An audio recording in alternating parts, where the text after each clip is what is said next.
Ketika membuka mushaf Al-Quran dan sampai pada surat Ali Imran, kita sebenarnya sedang berada pada sebuah titik penting dalam perjalanan iman seorang Muslim.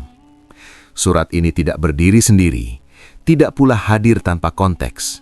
Ia menempati posisi strategis sebagai surat ketiga dalam Al-Quran, setelah Al-Fatihah dan Al-Baqarah, dan justru disitulah letak kekuatannya.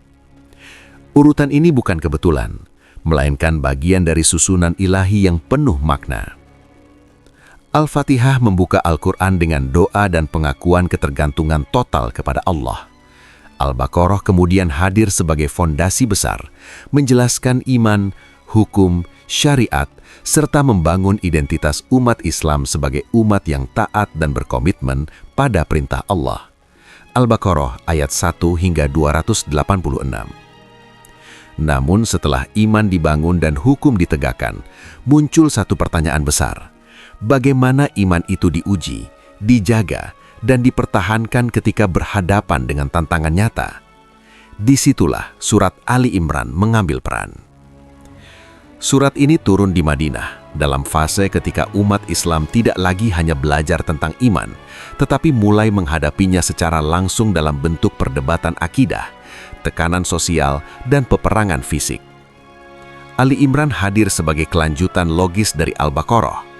Jika Al-Baqarah adalah fondasi, maka Ali Imran adalah ujian atas fondasi tersebut. Rasulullah SAW secara khusus memberikan kedudukan istimewa kepada surat Al-Baqarah dan Ali Imran. Keduanya dikenal sebagai Az-Zahrawain, dua cahaya. Dalam sebuah hadis, Nabi SAW bersabda, "Bacalah dua cahaya, Al-Baqarah dan Ali Imran, karena keduanya akan datang pada hari kiamat seakan-akan dua awan atau dua naungan." Hadis riwayat Muslim nomor 804. Penyebutan ini menunjukkan bahwa Ali Imran bukan sekedar pelengkap, melainkan pasangan yang saling menguatkan dengan Al-Baqarah. Jika Al-Baqarah mengajarkan apa itu iman dan ketaatan, Ali Imran mengajarkan bagaimana iman itu dipertahankan ketika goyah, dipertanyakan, dan diserang. Menariknya, surat Ali Imran dibuka dengan penegasan tauhid yang sangat kuat. Allah berfirman, "Allah, tidak ada Tuhan selain Dia, yang maha hidup, yang terus-menerus mengurus makhluknya." Al-Imran ayat 2. Pembukaan ini seolah menjadi peringatan awal. Sebelum masuk pada kisah, dialog, dan sejarah, akidah harus ditegakkan terlebih dahulu. Tauhid adalah poros utama surat ini. Segala pembahasan tentang keluarga Imran, Nabi Isa, Ahlul Kitab, hingga Perang Uhud, semuanya kembali pada satu titik. Siapa yang benar-benar bergantung kepada Allah? Dari sisi struktur, Ali Imran memperluas cakrawala pembaca Al-Quran. Jika sebelumnya umat Islam banyak belajar dari kisah Bani Israel dalam Al-Baqarah, maka di Ali Imran mereka diajak berdialog langsung dengan Ahlul Kitab, khususnya Nasrani Najran. Surat ini meluruskan penyimpangan akidah dengan cara yang argumentatif, tegas, namun tetap beradab. Al-Imran ayat 64.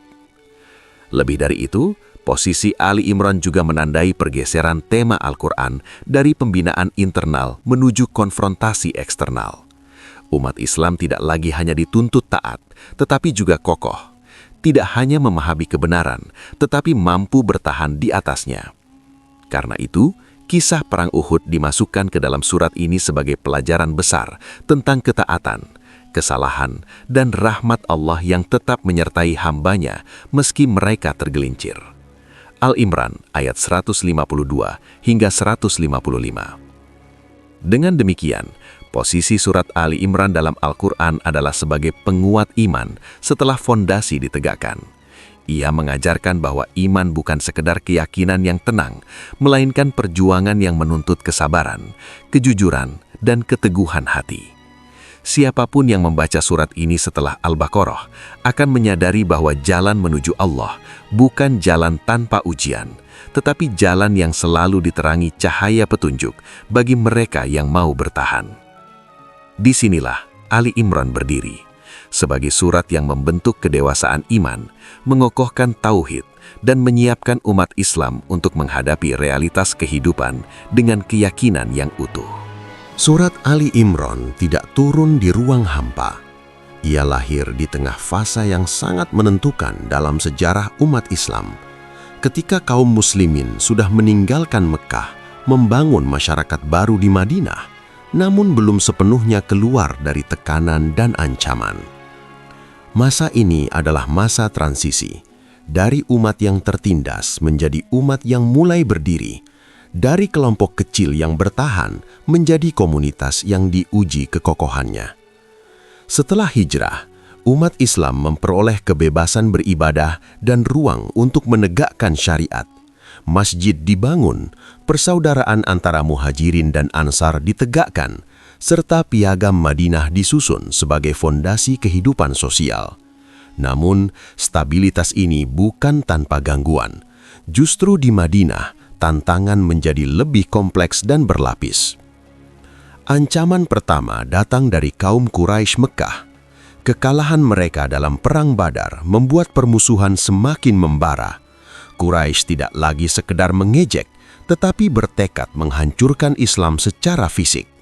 Puncaknya adalah Perang Uhud, sebuah peristiwa besar yang mengguncang mental kaum muslimin. Dalam kondisi inilah, sebagian besar ayat surat Ali Imran turun menanggapi luka, kesedihan, dan kebingungan umat setelah kekalahan tersebut. QS Ali Imran 121-180. Namun ancaman umat Islam tidak hanya datang dari luar dalam bentuk pedang. Di Madinah, kaum muslimin juga berhadapan dengan tantangan akidah dan pemikiran. Ahlul Kitab, khususnya Yahudi dan Nasrani, hidup berdampingan dengan kaum muslimin. Mereka mengenal konsep ketuhanan, memiliki kitab suci dan memahami tradisi kenabian. Akan tetapi, perbedaan akidah, sikap penolakan terhadap kenabian Muhammad SAW, serta upaya mempengaruhi umat Islam menjadi ujian tersendiri. Allah menggambarkan sebagian dari mereka sebagai pihak yang berusaha menimbulkan keraguan di hati kaum beriman. Segolongan dari Ahlul Kitab ingin menyesatkan kamu, padahal mereka tidak menyesatkan kecuali dirinya sendiri. QS Ali Imran 69. Di tengah kondisi ini, iman kaum muslimin benar-benar diuji. Tidak sedikit yang masih lemah, belum matang secara ruhani, dan mudah goyah ketika menghadapi tekanan. Kekalahan di Uhud bukan hanya kekalahan militer, tetapi juga tamparan spiritual. Ada rasa bersalah, saling menyalahkan, bahkan bisikan putus asa. Allah menyebut kondisi ini dengan sangat jujur, tanpa menutupinya. Dan agar Allah menguji orang-orang yang beriman dan membinasakan orang-orang kafir. QS Ali Imran 141. Selain itu, muncul pula ancaman dari dalam tubuh umat sendiri, yaitu kaum munafik. Mereka hidup di tengah masyarakat Islam, tetapi hatinya tidak berpihak pada iman. Dalam situasi genting, mereka melemahkan semangat, menebarkan keraguan, dan mempertanyakan keputusan Rasulullah SAW. Surat Ali Imran menyingkap sikap mereka secara perlahan agar kaum muslimin belajar membedakan antara iman yang tulus dan kepura-puraan. QS Ali Imran 167. Kondisi ini membuat umat Islam berada dalam tekanan multidimensi, fisik, mental, dan spiritual. Mereka belajar bahwa menjadi umat pilihan bukan berarti bebas dari penderitaan. Justru sebaliknya, pilihan Allah datang bersama tanggung jawab dan ujian. Allah berfirman, "Apakah kamu mengira akan masuk surga, padahal belum nyata bagi Allah orang-orang yang berjihad di antara kamu, dan belum nyata orang-orang yang sabar?" QS Ali Imran 142. Dalam suasana seperti inilah, surat Ali Imran berfungsi sebagai penguat jiwa. Ia tidak hanya menjelaskan apa yang salah, tetapi juga menenangkan hati, meluruskan niat, dan mengembalikan orientasi umat kepada Allah. Kekalahan tidak dipandang sebagai akhir, melainkan sebagai proses pendidikan iman.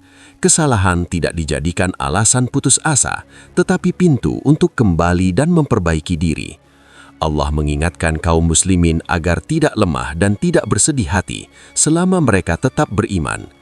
Janganlah kamu bersikap lemah dan jangan pula bersedih hati, padahal kamulah yang paling tinggi derajatnya jika kamu beriman. QS Ali Imran 139.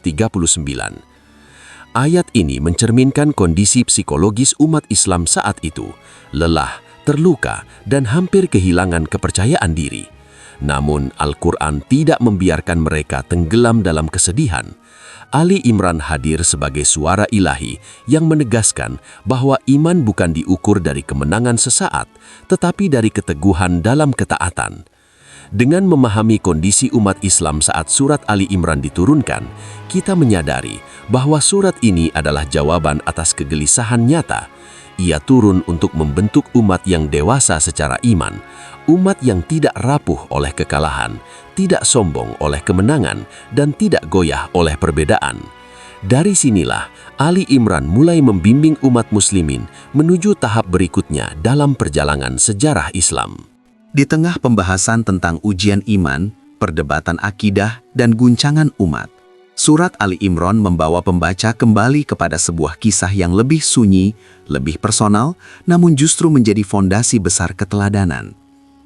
Kisah itu bukan dimulai dari seorang nabi yang berdakwah di tengah kaumnya, melainkan dari sebuah keluarga yang memilih tunduk sepenuhnya kepada Allah. Disinilah nama Ali Imran mendapatkan maknanya. Allah membuka kisah ini dengan sebuah penegasan yang sangat kuat. Sesungguhnya, Allah telah memilih Adam, Nuh, keluarga Ibrahim, dan keluarga Imran melebihi seluruh alam. Surat Ali Imran ayat 33. Penyebutan keluarga Imran sejajar dengan para nabi besar menunjukkan bahwa kemuliaan di sisi Allah tidak hanya lahir dari kerasulan, tetapi juga dari ketundukan sebuah keluarga kepadanya. Keluarga Imran bukan sekedar latar sejarah, melainkan contoh nyata bagaimana iman diwariskan, dijaga, dan ditumbuhkan dalam lingkup paling dasar, rumah tangga. Kisah ini bermula dari sosok yang sering luput dari perhatian, yaitu istri Imran. Al-Quran tidak menyebutkan namanya, tetapi justru dari lisannya keluar sebuah doa yang menjadi awal rangkaian keteladanan. Dalam kondisi mengandung, ia bernazar dengan penuh keikhlasan. Ya Tuhanku, sesungguhnya aku menazarkan kepadamu anak yang ada dalam kandunganku untuk menjadi hamba yang berkhidmat di Baitul Maqdis, maka terimalah nazar itu dariku. Nazar ini lahir bukan dari ambisi duniawi, melainkan dari keinginan mendekatkan apa yang paling berharga kepada Allah. Pada masa itu, yang biasa dihikmatkan ke Baitul Maqdis adalah anak laki-laki. Namun takdir Allah berjalan di luar harapan manusia. Anak yang terlahir ternyata perempuan. Disinilah keteladanan itu semakin tampak. Tidak ada protes, tidak ada penyesalan. Istri Imran menerima ketetapan Allah dengan penuh adab. Ya Tuhanku, aku melahirkannya seorang perempuan, dan aku memohon perlindungan untuknya serta anak keturunannya dari godaan syaitan yang terkutuk. Surat Ali Imran ayat 36. Anak itu adalah Maryam. Sejak awal Maryam tumbuh dalam lingkungan iman yang kuat. Allah sendiri yang menerima nazar ibunya dan memelihara Maryam dengan pemeliharaan yang istimewa. Surat Ali Imran ayat 37. Ia diasuh oleh Nabi Zakaria, seorang nabi yang dikenal dengan kesalehan dan ketakwaannya. Lingkungan inilah yang membentuk Maryam menjadi sosok yang suci, taat, dan teguh dalam menjaga kehormatannya. Kisah keluarga Imran menunjukkan bahwa keteladanan tidak selalu dimulai dari mimbar dakwah atau medan perjuangan. Ia seringkali bermula dari doa seorang ibu, dari niat yang ikhlas, dan dari kesediaan menerima takdir Allah meski tidak sesuai harapan. Dalam konteks surat Ali Imran, kisah ini menjadi pengingat bahwa iman yang kokoh tidak lahir secara instan, tetapi dibangun sejak awal kehidupan. Lebih jauh, keluarga Imran juga menjadi jembatan penting dalam dialog akidah dengan ahlul kitab. Nasrani menjadikan Nabi Isa sebagai pusat keyakinan mereka, sementara Al-Quran mengajak mereka melihat akar kisahnya, sebuah keluarga yang sepenuhnya tunduk kepada Allah. Dengan mengangkat kisah ini, Al-Quran mengembalikan perhatian kepada asal-usul tauhid yang murni, jauh dari pengultusan dan penyimpangan. Keluarga Imron mengajarkan bahwa kemuliaan bukan ditentukan oleh jenis kelamin, status sosial atau pengakuan manusia, melainkan oleh ketakwaan. Maryam, seorang perempuan yang hidup dalam pengasingan ibadah, justru menjadi salah satu sosok paling mulia yang diabadikan dalam Al-Quran. Dari rahimnya, Allah menurunkan tanda kebesarannya bagi seluruh alam. Dalam alur besar surat Ali Imran, kisah keluarga Imran bukanlah selingan, melainkan fondasi. Ia memperlihatkan bagaimana iman dijaga dalam lingkup kecil sebelum diuji dalam lingkup besar. Sebelum berbicara tentang perdebatan akidah dan ujian peperangan, Al-Quran mengajak pembaca menengok ke dalam rumah tangga yang dibangun di atas ketundukan total kepada Allah. Dari keluarga inilah pelajaran besar dimulai, bahwa perubahan umat selalu berawal dari individu dan keluarga yang ikhlas, sabar, dan yakin pada janji Allah. Dan dari sinilah, surat Ali Imran mulai menuntun pembaca menuju kisah berikutnya, ketika keteladanan itu diuji dalam bentuk yang jauh lebih berat. Setelah Al-Quran memperkenalkan keluarga Imran sebagai fondasi keteladanan iman, fokus kisah kemudian mengerucut pada satu sosok yang menjadi inti dari keteladanan itu sendiri, Maryam. Dalam surat Ali Imran, Maryam tidak hanya hadir sebagai tokoh sejarah, tetapi sebagai simbol kesucian diri yang dijaga di tengah ujian yang tidak ringan. Kisahnya mengajarkan bahwa menjaga kehormatan adalah bentuk ibadah yang seringkali menuntut pengorbanan besar. Maryam tumbuh dalam lingkungan ibadah yang terjaga. Sejak kecil, ia ditempatkan di mihrab, ruang khusus untuk mendekatkan diri kepada Allah. Di sanalah ia dibesarkan, jauh dari hiruk-pikuk dunia, ditempa dengan ketenangan dan ketaatan. Al-Quran menggambarkan keistimewaan hidupnya dengan sangat halus. Setiap kali Zakaria masuk untuk menemui Maryam di mihrab, ia mendapati makanan di sisinya. Surat Ali Imran ayat 37. Keberadaan rizki yang datang tanpa sebab lahiriah bukan sekedar karawah, melainkan isyarat bahwa Allah sendiri yang mencukupi hambanya yang menjaga kesucian dan ketakwaan. Maryam tidak dikenal karena kata-katanya, melainkan karena ketundukan dan ibadahnya yang konsisten.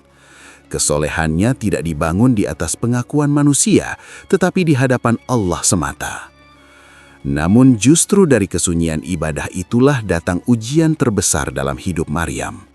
Allah memilihnya untuk mengemban sebuah amanah yang melampaui nalar manusia. Kabar tentang kelahiran seorang anak tanpa ayah bukan hanya mengguncangkan logika, tetapi juga mempertaruhkan kehormatan dan reputasinya di tengah masyarakat. Al-Quran mengabadikan dialog batin Maryam ketika menerima kabar tersebut. Ya Tuhanku, bagaimana aku akan mempunyai anak padahal tidak ada seorang laki-laki pun yang menyentuhku? Surat Ali Imran ayat 47. Pertanyaan ini bukan bentuk penolakan, melainkan ekspresi keheranan seorang hamba yang menjaga kesuciannya dengan sepenuh jiwa. Jawaban Allah menegaskan bahwa kehendaknya melampaui hukum sebab akibat yang dikenal manusia. Dari titik ini, kesucian Maryam diuji bukan hanya secara fisik, tetapi juga secara sosial dan psikologis. Dalam masyarakat yang menjaga kehormatan sebagai nilai utama, Maryam harus menanggung prasangka, tuduhan, dan kesunyian yang menyakitkan. Namun Al-Quran tidak menggambarkan Maryam sebagai sosok yang membela diri dengan kata-kata. Ia memilih diam, berserah, dan mempercayakan urusannya sepenuhnya kepada Allah. Kesucian diri dalam kisah Maryam bukan sekedar menjaga diri dari perbuatan dosa, tetapi juga menjaga hati dari keputusasaan dan amarah. Allah sendiri yang kemudian membela kehormatan Maryam. Ia dijadikan sebagai perempuan yang disucikan dan dipilih. Wahai Maryam, sesungguhnya Allah telah memilihmu, mensucikanmu, dan melebihkanmu atas seluruh perempuan di dunia. Surat Ali Imran ayat 42. Pensucian ini bukan hanya bersifat fisik, tetapi juga ruhani. Maryam menjadi teladan bahwa kesucian diri adalah hasil dari ketaatan jangka panjang, bukan keputusan sesaat. Ia adalah buah dari lingkungan iman, doa yang tulus, dan kesabaran menghadapi ujian yang tidak diminta tetapi harus diterima. Dalam konteks besar surat Ali Imran, kisah Maryam memiliki peran strategis. Ia menjadi bantahan halus terhadap anggapan keliru ahlul kitab yang berlebihan dalam memuliakan Nabi Isa atau merendahkan Maryam dengan tuduhan yang tidak pantas. Al-Quran menempatkan Maryam pada posisi terhormat sebagai hamba Allah yang taat, bukan objek pengultusan dan bukan pula sasaran fitnah. Kisah Maryam juga menjadi cermin bagi umat Islam, khususnya dalam menjaga kehormatan di tengah tekanan sosial. Kesucian diri tidak selalu mendapatkan pengakuan manusia, terkadang justru disalahfahami, dipertanyakan, bahkan dicurigai. Namun surat Ali Imran mengajarkan bahwa nilai sejati dari kesucian bukan terletak pada penilaian manusia, melainkan pada pembelaan Allah di waktu yang tepat. Dengan demikian, kisah Maryam bukan hanya kisah tentang keajaiban kelahiran Nabi Isa, tetapi tentang perjalanan menjaga kehormatan dalam sunyi, tentang iman yang tetap teguh ketika logika manusia runtuh, dan tentang keyakinan bahwa Allah tidak pernah menyia-nyiakan hambanya yang menjaga diri karenanya. Dari titik inilah, surat Ali Imran mengantar pembaca menuju pembahasan berikutnya, kelahiran Nabi Isa dan penegasan Tauhid, sebuah kelanjutan alami dari kesucian yang telah dijaga dengan penuh pengorbanan. Setelah kisah Maryam disampaikan dengan penuh kehormatan, surat Ali Imran melanjutkan narasinya pada sosok yang kelahirannya menjadi ujian besar bagi akal dan iman manusia, Nabi Isa alaihi salam. Al-Quran tidak menghadirkan Isa sebagai figur kontroversial, melainkan sebagai tanda kebesaran Allah yang justru menguatkan satu prinsip utama Islam, yaitu Tauhid. Dari awal hingga akhir, kisah Nabi Isa dalam surat Ali Imran diarahkan untuk meluruskan keyakinan, bukan untuk membangun pengultusan. Kelahiran Nabi Isa disampaikan sebagai kehendak Allah yang mutlak.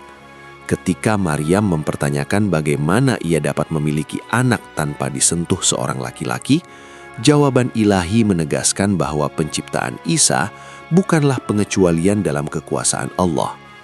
Allah berfirman, "Sesungguhnya perumpamaan Isa di sisi Allah adalah seperti penciptaan Adam. Dia menciptakannya dari tanah, kemudian dia berfirman kepadanya, 'Jadilah,' maka jadilah ia." Surat Ali Imran ayat 59. Ayat ini menjadi pilar utama dalam penegasan Tauhid. Al-Quran mengajak manusia melihat persoalan dengan logika iman, bukan emosi atau tradisi. Jika penciptaan tanpa ayah dianggap alasan untuk mengangkat Isa sebagai Tuhan atau anak Tuhan, maka Adam yang diciptakan tanpa ayah dan ibu seharusnya lebih layak untuk itu. Namun tidak ada satupun dari mereka yang disembah. Semuanya adalah hamba Allah. Sejak awal kehidupannya, Nabi Isa dianugerahi mukjizat yang luar biasa. Ia berbicara kepada manusia ketika masih dalam buayan, menyembuhkan orang buta dan penderita kusta, serta menghidupkan orang mati dengan izin Allah. Namun Al-Quran secara konsisten menegaskan satu hal penting, semua itu terjadi biiznillah, dengan izin Allah. Surat Ali Imran ayat 49.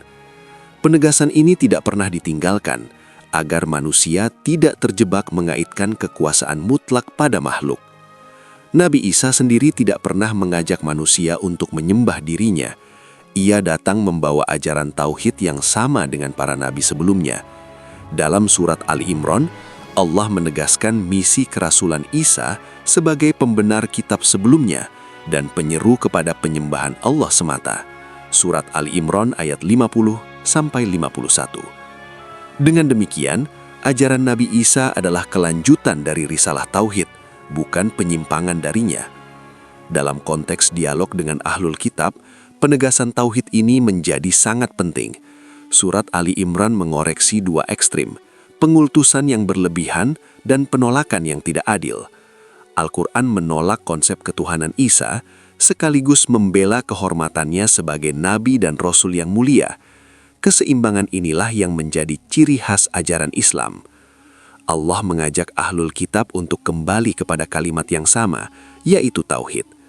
Katakanlah, wahai ahlul kitab, marilah kita kepada suatu kalimat yang sama antara kami dan kamu, bahwa kita tidak menyembah selain Allah.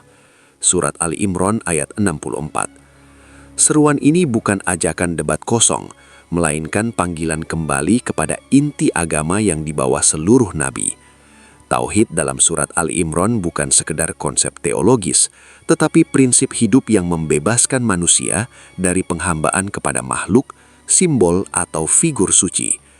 Lebih dari itu, kisah Nabi Isa juga menjadi pelajaran tentang bagaimana kebenaran seringkali disalahpahami ketika bercampur dengan hawa nafsu dan kepentingan. Mujizat yang seharusnya menguatkan iman justru menjadi bahan pengultusan. Dari sinilah Al-Quran menegaskan bahwa iman tidak boleh dibangun di atas keajaiban semata, melainkan di atas pengenalan yang benar terhadap Allah. Dalam alur besar surat Ali Imran, kisah Nabi Isa berfungsi sebagai titik klarifikasi akidah. Setelah iman dibangun melalui keteladanan keluarga Imran dan kesucian Maryam, Al-Quran memastikan bahwa seluruh kemuliaan itu tidak bergeser dari poros tauhid. Tidak ada satupun makhluk, seistimewa apapun ia, yang berhak disembah selain Allah. Dengan penegasan ini, surat Ali Imran mempersiapkan umat Islam untuk menghadapi perbedaan keyakinan dengan ilmu, adab, dan keteguhan. Tauhid bukan alat untuk merendahkan pihak lain, tetapi landasan untuk berdiri kokoh tanpa goyah. Dari sinilah, kemudian pembahasan beralih kepada dialog dan perdebatan terbuka dengan ahlul kitab sebagai konsekuensi dari perbedaan akidah yang telah dijelaskan dengan terang. Setelah penegasan tauhid melalui kisah Nabi Isa, surat Ali Imran membawa pembaca memasuki ruang dialog yang lebih terbuka dan nyata. Jika sebelumnya Al-Quran berbicara melalui kisah dan perumpamaan, kini ia berbicara langsung kepada pihak lain yang memiliki klaim keagamaan, sejarah kenabian, dan kitab suci. Dialog dengan ahlul kitab dalam surat ini bukan sekadar perdebatan teologis, melainkan upaya meluruskan keyakinan dengan hujah yang jelas dan adab yang terjaga. Ahlul kitab, baik Yahudi maupun Nasrani, hidup berdampingan dengan kaum muslimin di Madinah. Mereka mengenal konsep wahyu dan kenabian, namun memiliki perbedaan mendasar dalam memahami hakikat Tuhan dan risalah para nabi. Surat Ali Imran hadir untuk menjelaskan bahwa Islam tidak datang membawa agama baru, melainkan melanjutkan ajaran tauhid yang telah dibawa para nabi sebelumnya. Al-Quran mengawali dialog ini dengan ajakan yang sangat fundamental. Katakanlah, wahai ahlul kitab, marilah kepada suatu kalimat yang sama antara kami dan kamu. Quran Surat Ali Imran ayat 64. Ajakan ini menunjukkan metode Islam dalam berdialog, dimulai dari titik temu, bukan titik konflik. Tauhid dijadikan landasan bersama, bukan alat untuk menyerang. Namun ketika kesepakatan dasar ini ditolak, Al-Quran tidak menyamarkan perbedaan, melainkan menjelaskannya secara jujur dan tegas. Surat Ali Imran juga menyingkap sikap sebagian ahlul kitab yang mengetahui kebenaran tetapi menutupinya demi kepentingan duniawi. Allah berfirman, "Wahai ahlul kitab, mengapa kamu mencampur adukan yang benar dengan yang batil dan menyembunyikan kebenaran padahal kamu mengetahuinya?" Quran Surat Ali Imran ayat 71. Ayat ini menegaskan bahwa dialog tidak selalu berujung pada penerimaan. Ada kalanya penolakan lahir bukan karena kurangnya bukti, tetapi karena ketidakjujuran hati.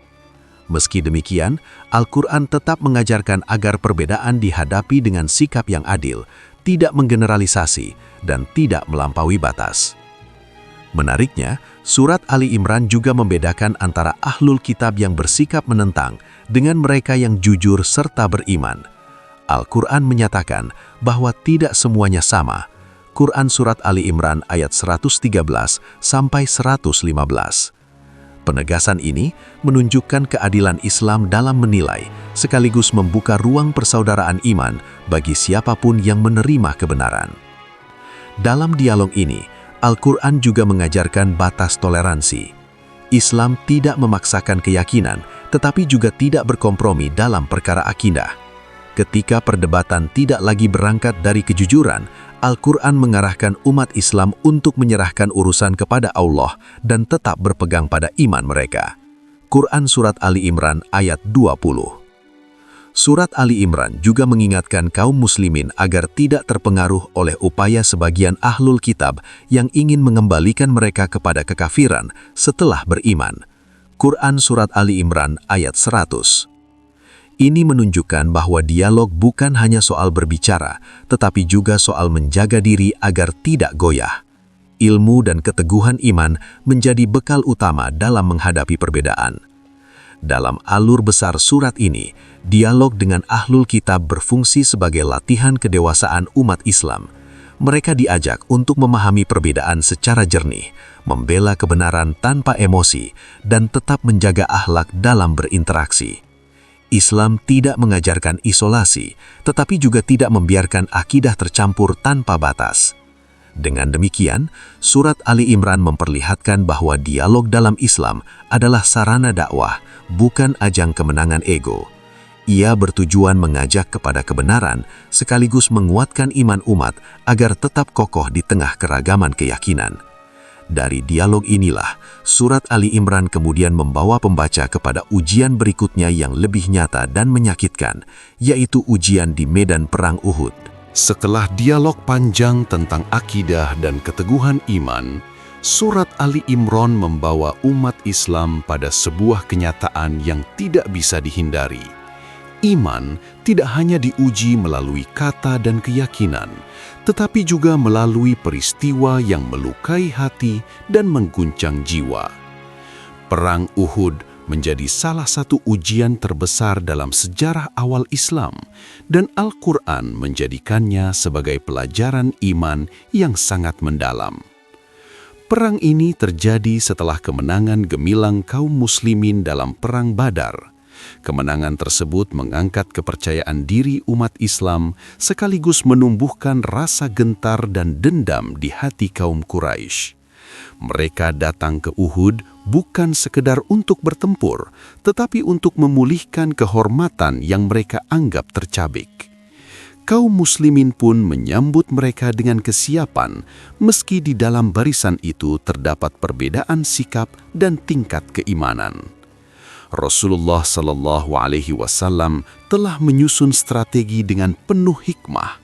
Sebagian pasukan pemanah ditempatkan di sebuah bukit kecil dan diperintahkan untuk tidak meninggalkan posisi mereka dalam kondisi apapun. Perintah ini sederhana namun menjadi titik krusial dalam ujian tersebut. Ketika tanda-tanda kemenangan mulai terlihat, sebagian pemanah tergoda untuk turun, mengira perang telah usai. Keputusan ini, meski tampak kecil, membawa dampak yang besar. Al-Quran tidak menutupi kesalahan itu. Sebaliknya, ia merekamnya dengan kejujuran yang menyakitkan agar umat belajar darinya. Dan sungguh, Allah telah memenuhi janjinya kepadamu ketika kamu membinasakan mereka dengan izinnya, sampai pada saat kamu lemah dan berselisih dalam urusan itu, serta mendurhakai perintah Rasul.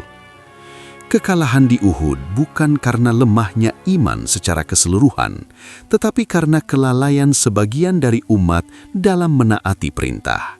Dari sini, Al-Quran mengajarkan bahwa iman bukan hanya soal niat, tetapi juga ketaatan yang konsisten, terutama ketika godaan datang dalam bentuk yang halus.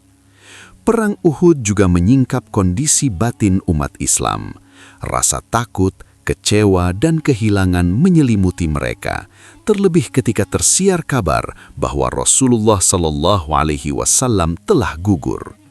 Dalam kepanikan itu, sebagian kehilangan arah, sebagian lainnya tetap bertahan. Al-Quran merekam momen ini untuk menanamkan pelajaran penting. Muhammad itu tidak lain hanyalah seorang Rasul. Sungguh telah berlalu sebelumnya beberapa Rasul. Apakah jika dia wafat atau dibunuh, kamu akan berbalik ke belakang? Ayat ini menegaskan bahwa keimanan tidak boleh bergantung pada figur betapapun mulianya. Rasulullah SAW adalah utusan Allah, bukan tujuan ibadah. Ketika iman digantungkan sepenuhnya kepada manusia, maka ia akan runtuh saat manusia itu tidak lagi hadir. Selain itu, Perang Uhud juga menjadi momen terbukanya tabir kemunafikan. Sebagian orang yang sebelumnya mengaku beriman memilih mundur dan melemahkan barisan kaum muslimin. Allah menyebutkan bahwa peristiwa ini menjadi sarana untuk membedakan antara iman yang jujur dan kepura-puraan. Quran Surat Ali Imran ayat 167. Dengan cara ini, perang bukan hanya menguji keberanian, tetapi juga ketulusan hati. Meski kekalahan itu menyakitkan, Surat Ali Imran tidak membiarkan umat Islam tenggelam dalam penyesalan. Al-Quran mengarahkan pandangan mereka kepada hikmah di balik peristiwa tersebut. Allah menegaskan bahwa semua yang terjadi berlangsung dengan izinnya, dan setiap luka memiliki tujuan pendidikan iman. Lebih dari itu, Allah menenangkan hati kaum muslimin dengan mengingatkan bahwa kematian dan kehidupan berada di tangannya, bukan di medan perang. Tidak ada satu jiwa pun yang akan mati sebelum ajalnya tiba. Quran Surat Ali Imran ayat 145. Dengan pemahaman ini, umat Islam diajak untuk memandang ujian dengan ketenangan dan keyakinan, bukan ketakutan yang melumpuhkan. Dalam alur besar Surat Ali Imran, Perang Uhud bukan sekedar catatan sejarah, tetapi cermin iman. Ia menunjukkan bahwa kemenangan dan kekalahan adalah bagian dari sunatullah, dan nilai seorang mukmin tidak ditentukan oleh hasil akhir, melainkan oleh sikapnya dalam menaati Allah dan Rasul-Nya. Dari peristiwa ini, Surat Ali Imran mendidik umat Islam agar tidak terbuai oleh kemenangan, tidak runtuh oleh kekalahan, dan tidak goyah oleh ujian. Perang Uhud menjadi pelajaran bahwa iman sejati tumbuh melalui kesadaran akan kelemahan diri dan ketergantungan total kepada Allah. Dan dari ujian inilah, Al-Quran kemudian mengajak umat Islam untuk merenung lebih dalam. Bukan sekedar tentang apa yang terjadi, tetapi tentang apa yang harus dibenahi dalam hati. Dari sini, Surat Ali Imran melangkah menuju pembahasan berikutnya, hikmah di balik kekalahan dan pendidikan ruhani yang lahir darinya. Kekalahan di Perang Uhud bukanlah akhir dari perjalanan iman, melainkan awal dari sebuah pendidikan ruhani yang mendalam. Surat Ali Imran tidak membiarkan peristiwa itu hanya tercatat sebagai kegagalan strategi atau catatan sejarah yang pahit. Al-Quran mengangkatnya menjadi cermin bagi jiwa, tempat kaum beriman diajak melihat kelemahan diri, menata ulang niat, dan memahami makna ujian dalam rencana Allah. Allah tidak menutup-nutupi sebab kekalahan tersebut. Ia menyebutkannya secara langsung agar umat Islam belajar bersikap jujur terhadap diri sendiri. Kesalahan, perbedaan pendapat, dan ketergelinciran ketaatan disebutkan bukan untuk mempermalukan, tetapi untuk mendidik. Dalam pengakuan itulah letak rahmat Allah. Ia berfirman, "Kemudian Dia memalingkan kamu dari mereka untuk mengujimu, dan sungguh Dia telah memaafkan kamu." Surat Ali Imran ayat 152. Pengampunan ini menjadi pelajaran ruhani yang sangat penting.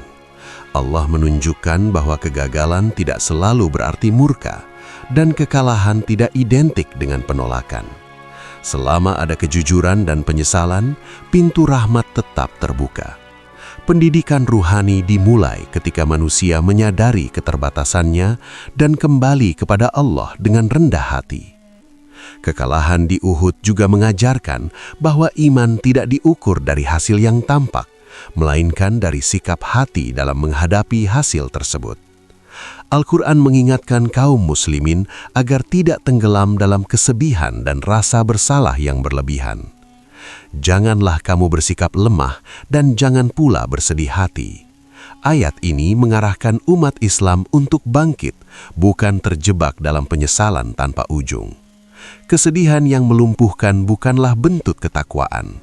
Justru iman menuntut kemampuan untuk belajar, memperbaiki diri, dan melanjutkan perjalanan dengan kesadaran yang lebih matang. Dalam perspektif ruhani, kekalahan juga menjadi sarana penyucian niat. Allah ingin membersihkan hati kaum beriman dari ketergantungan pada kekuatan sendiri dan mengembalikannya kepada tawakal yang sejati. Ketika kemenangan diraih di Badar, sebagian hati mungkin merasa kuat. Di Uhud, Allah menunjukkan bahwa kekuatan sejati bukan terletak pada jumlah atau strategi, melainkan pada ketaatan dan keikhlasan. Ayat 123 sampai 126 Ali Imran. Pendidikan ruhani yang lain adalah tentang kesabaran dan keteguhan. Allah menyatakan bahwa ujian adalah cara untuk membedakan iman yang tulus dan yang rapuh, dan agar Allah membersihkan orang-orang yang beriman dan membinasakan orang-orang kafir. Pembersihan ini tidak selalu lembut. Terkadang ia datang melalui luka dan kehilangan. Namun dari sanalah lahir iman yang lebih jernih, tidak bergantung pada situasi dan tidak mudah goyah oleh perubahan keadaan. Surat Ali Imran juga mengajarkan bahwa musibah harus dihadapi dengan refleksi, bukan saling menyalahkan. Al-Quran mengarahkan kaum muslimin untuk melihat ke dalam diri, bukan menuding takdir atau menyalahkan pihak lain. Inilah kedewasaan ruhani yang ditanamkan, kemampuan untuk bertanggung jawab atas pilihan sendiri. Lebih jauh, pendidikan ruhani dalam surat ini menegaskan bahwa kematian dan kehidupan sepenuhnya berada di tangan Allah. Tidak ada satu jiwa pun yang gugur di Uhud tanpa izinnya. Kesadaran ini membebaskan hati dari ketakutan berlebihan dan menumbuhkan keberanian yang berlandaskan iman, bukan nekat. Dalam alur besar surat Ali Imran, hikmah kekalahan berfungsi sebagai penyeimbang narasi. Setelah dialog akidah dan ujian fisik, Al-Quran mengajak umat Islam memasuki wilayah yang lebih dalam, pembinaan jiwa. Iman yang tidak ditempa oleh ujian akan rapuh, sementara iman yang melewati luka dengan kesadaran akan tumbuh lebih kuat dan matang. Dari sinilah kaum muslimin diajak untuk melanjutkan perjalanan dengan bekal baru, kerendahan hati, kesabaran, dan ketergantungan total kepada Allah. Kekalahan tidak lagi dipandang sebagai aib, melainkan sebagai sarana pendidikan yang membentuk karakter mukmin sejati.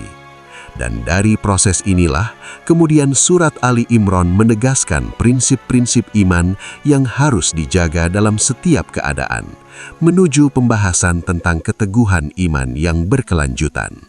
Setelah melewati kisah, dialog, dan ujian yang mengguncang, surat Ali Imran berhenti sejenak untuk menanamkan prinsip-prinsip dasar yang harus dipegang oleh setiap mukmin. Prinsip ini bukan teori abstrak, melainkan nilai yang lahir dari pengalaman umat Islam sendiri. Keteguhan iman, sebagaimana diajarkan dalam surat ini, bukanlah sikap pasif, tetapi kesadaran yang terus dijaga dalam setiap keadaan. Prinsip pertama adalah keterikatan total kepada Allah. Surat Ali Imran berulang kali mengingatkan bahwa iman tidak boleh disandarkan pada makhluk, situasi, atau hasil. Tawakal menjadi pilar utama yang menjaga hati tetap tenang, bahkan ketika keadaan tidak berpihak. Allah berfirman, "Dan hanya kepada Allah orang-orang beriman harus bertawakal." Quran Surat Ali Imran ayat 122. Tawakal dalam konteks ini bukan menyerah tanpa usaha, tetapi kepercayaan penuh bahwa segala hasil berada di tangan Allah. Ketika iman bersandar padanya, hati tidak mudah runtuh oleh kegagalan atau sombong oleh keberhasilan. Prinsip kedua adalah ketaatan yang konsisten. Surat Ali Imran menegaskan bahwa iman sejati selalu tercermin dalam kepatuhan kepada Allah dan Rasul-Nya, baik dalam kondisi mudah maupun sulit. Kesalahan di Uhud menjadi pelajaran bahwa kelalaian kecil dapat berdampak besar jika ketaatan diabaikan. Karena itu, Al-Quran menegaskan, "Wahai orang-orang yang beriman, taatilah Allah dan Rasul-Nya, dan janganlah kamu berpaling darinya." Quran Surat Ali Imran ayat 32. Ketaatan bukan hanya pada saat semangat, tetapi juga ketika hawa nafsu dan kepentingan pribadi mencoba mengambil alih keputusan. Prinsip ketiga adalah kesabaran sebagai penopang iman. Surat Ali Imran memandang sabar bukan sebagai sikap menunggu tanpa daya, melainkan ketahanan batin dalam menghadapi ujian. Kesabaran menjaga iman agar tidak goyah oleh tekanan, baik dalam penderitaan maupun kemenangan. Allah berfirman, "Jika kamu bersabar dan bertakwa, niscaya tipu daya mereka tidak akan membahayakanmu sedikitpun." Quran Surat Ali Imran ayat 120. Sabar dalam surat ini selalu berjalan bersama takwa, menunjukkan bahwa keteguhan iman lahir dari kesadaran akan pengawasan Allah. Prinsip berikutnya adalah istiqomah, yaitu konsistensi dalam kebenaran. Surat Ali Imran mengingatkan bahwa iman bukan reaksi sesaat terhadap kondisi tertentu, tetapi komitmen jangka panjang. Allah menegaskan bahwa mereka yang tetap berdiri teguh di atas iman akan memperoleh pertolongan, meski jalan yang ditempuh penuh rintangan. Quran Surat Ali Imran ayat 146. Prinsip kelima adalah keberanian moral. Keteguhan iman menuntut keberanian untuk tetap berada di atas kebenaran, meski berhadapan dengan tekanan mayoritas atau kekuatan besar. Surat Ali Imran memuji mereka yang tidak gentar ketika diuji, tetapi justru semakin mendekatkan diri kepada Allah. Mereka tidak menjadi lemah karena bencana yang menimpa mereka di jalan Allah. Quran Surat Ali Imran ayat 146. Keberanian ini bukan berasal dari kekuatan fisik, melainkan dari keyakinan yang tertanam dalam hati. Prinsip selanjutnya adalah menjaga persatuan iman. Surat Ali Imran memperingatkan umat Islam agar tidak terpecah karena perbedaan yang tidak prinsipil. Perselisihan yang lahir dari ego dan hawa nafsu hanya akan melemahkan iman kolektif. Karena itu, Al-Quran menegaskan pentingnya berpegang teguh pada tali Allah dan tidak bercerai-berai. Quran Surat Ali Imran ayat 103. Selain itu, Surat Ali Imran menanamkan prinsip muhasabah, yaitu kemampuan mengevaluasi diri. Keteguhan iman tidak lahir dari pembenaran diri, tetapi dari keberanian mengakui kesalahan dan memperbaikinya. Kekalahan di Uhud menjadi contoh bagaimana refleksi diri menguatkan iman, bukan meruntuhkannya. Dalam keseluruhan surat, prinsip-prinsip ini saling menguatkan dan membentuk satu kesatuan utuh. Keteguhan iman tidak berdiri di atas satu nilai tunggal, melainkan pada keseimbangan antara tawakal, ketaatan, kesabaran, dan konsistensi. Dengan menanamkan prinsip-prinsip ini, Surat Ali Imran mempersiapkan umat Islam untuk menghadapi tantangan yang terus berubah. Iman yang teguh bukanlah iman yang kebal dari ujian, tetapi iman yang mampu bertahan dan tumbuh melalui ujian. Dari sinilah, Surat Ali Imran mengarahkan pandangan pembaca kepada pertanyaan yang lebih luas. Bagaimana semua nilai ini relevan dan hidup dalam kehidupan umat Islam di setiap zaman? Surat Ali Imran bukan hanya catatan sejarah umat Islam pada masa awal, tetapi cermin yang terus memantulkan realitas setiap zaman. Meskipun diturunkan dalam konteks Madinah abad ke-7, pesan-pesannya tetap hidup dan berbicara kepada umat Islam hari ini yang menghadapi tantangan dengan wajah berbeda namun esensi yang sama. Perbedaan zaman tidak menghapus kebutuhan manusia akan iman yang kokoh dan arah hidup yang jelas. Di era modern, umat Islam hidup di tengah arus informasi, perbedaan keyakinan, dan tekanan sosial yang semakin kompleks. Pertanyaan tentang identitas, kebenaran, dan tujuan hidup terus bermunculan. Dalam situasi ini, Surat Ali Imran mengingatkan bahwa fondasi utama seorang mukmin tetaplah tauhid. Keteguhan iman tidak dibangun di atas popularitas, opini mayoritas, atau tren zaman, tetapi pada pengenalan yang benar terhadap Allah. QS Ali Imran ayat 2. Surat ini juga relevan dalam konteks dialog antar agama dan perbedaan pandangan. Dunia saat ini menuntut umat Islam untuk mampu berinteraksi secara terbuka tanpa kehilangan jati diri. Ali Imran mengajarkan bahwa dialog tidak harus mengorbankan prinsip. Ajakan kepada kalimat tauhid tetap disampaikan dengan adab, kejujuran, dan ketegasan. QS Ali Imran ayat 64. Dari sini, umat Islam belajar untuk bersikap inklusif tanpa bersikap kompromistis dalam akidah. Relevansi lain yang sangat nyata adalah dalam menghadapi kegagalan dan kekecewaan. Banyak umat Islam hari ini menghadapi tekanan ekonomi, sosial, dan spiritual. Tidak sedikit yang merasa lelah, kecewa, bahkan putus asa ketika harapan tidak terwujud. Surat Ali Imran mengajarkan bahwa kegagalan bukan tanda ditinggalkan Allah, melainkan bagian dari proses pendidikan iman. Larangan untuk larut dalam kesedihan tetap relevan hingga hari ini. QS Ali Imran ayat 139. Dalam kehidupan pribadi, kisah keluarga Imran dan Maryam memberikan teladan tentang pentingnya membangun iman dari lingkup terkecil.